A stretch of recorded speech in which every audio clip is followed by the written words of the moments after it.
Hi there, welcome back to another quick and easy watercolor painting.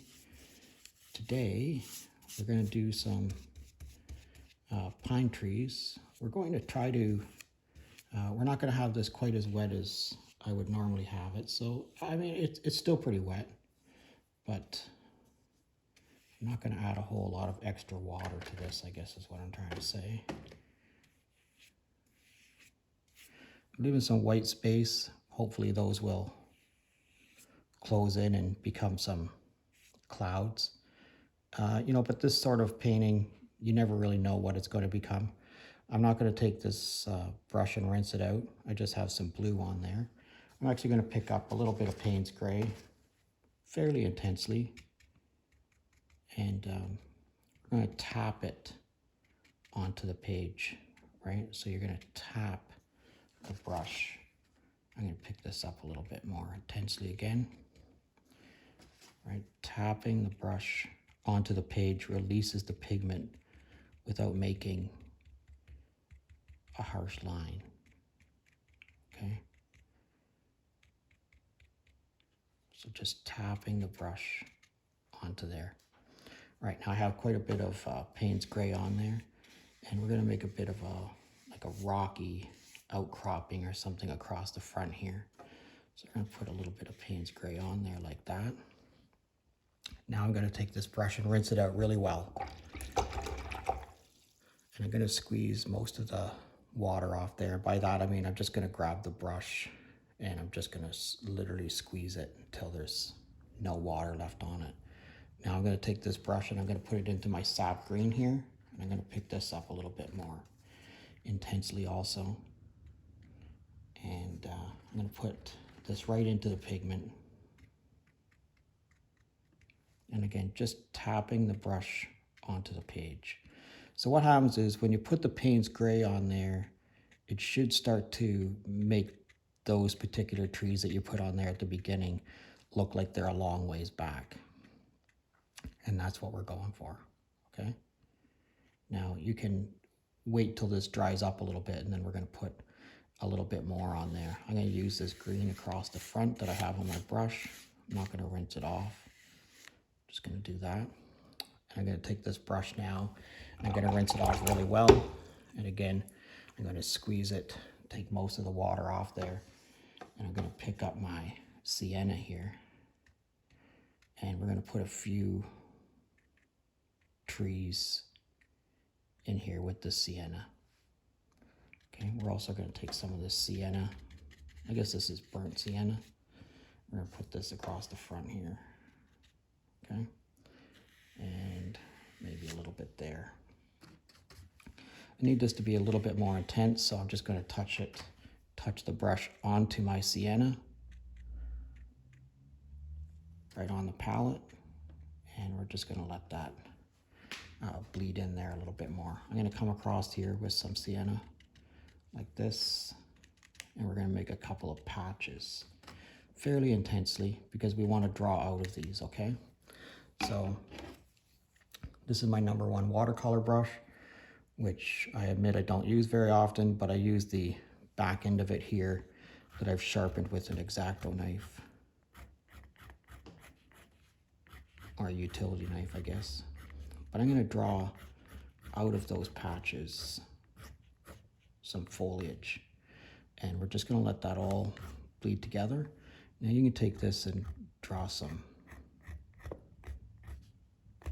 draw some lines into your foliage here.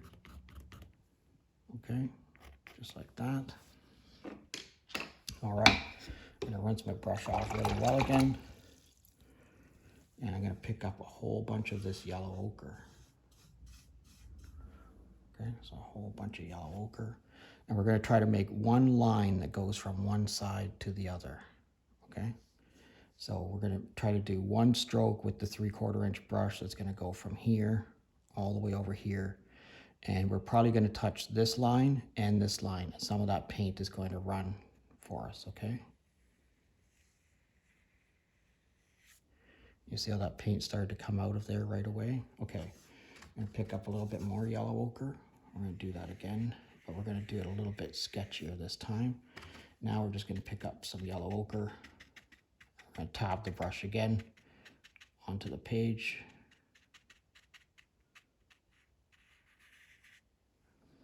Clean that line up a little bit. All right, now we're going to take a little bit more of this yellow ochre and we're going to take some sienna. Again, tapping the brush onto the page is the secret here. We're going to do the same thing with our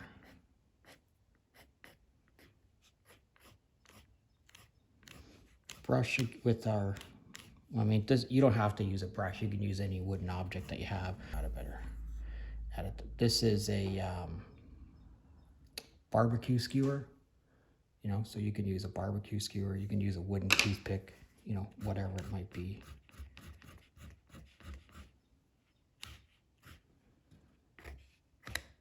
I'll let that draw out of there. And we're just going to let this all blend together. All right, one last thing. We're going to grab a little bit of blue here. And we're just going to drop a little bit of blue into a few places like that. You can even drop a little bit of blue up in here if you like. And we're going to take this with the blue on it and we're going to touch it into our green. And you can start to put a few pine trees in here like this.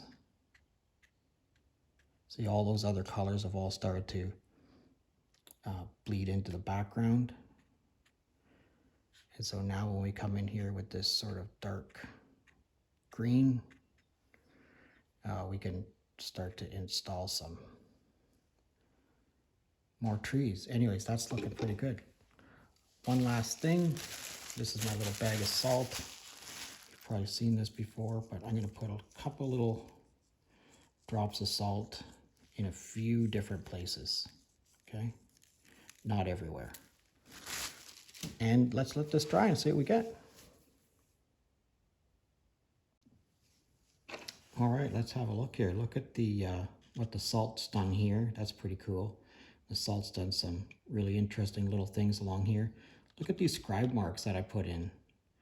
And when you pull it right out of the burnt sienna like that, you get red scribe marks. Or when you pull it out of the Payne's gray, you get Payne's gray scribe marks. And our pine trees that we put in here at the end, those turned out really well, I think. What happens when we put our mat on here? So you can mat this so that you have some of the green at the front here, or you could mat it a little bit higher so that you get more sky. Look at our sky in the background back there where we left the white space. That turned out really good too. I think I like it down here like this. I'd like to know what it is that you think about it.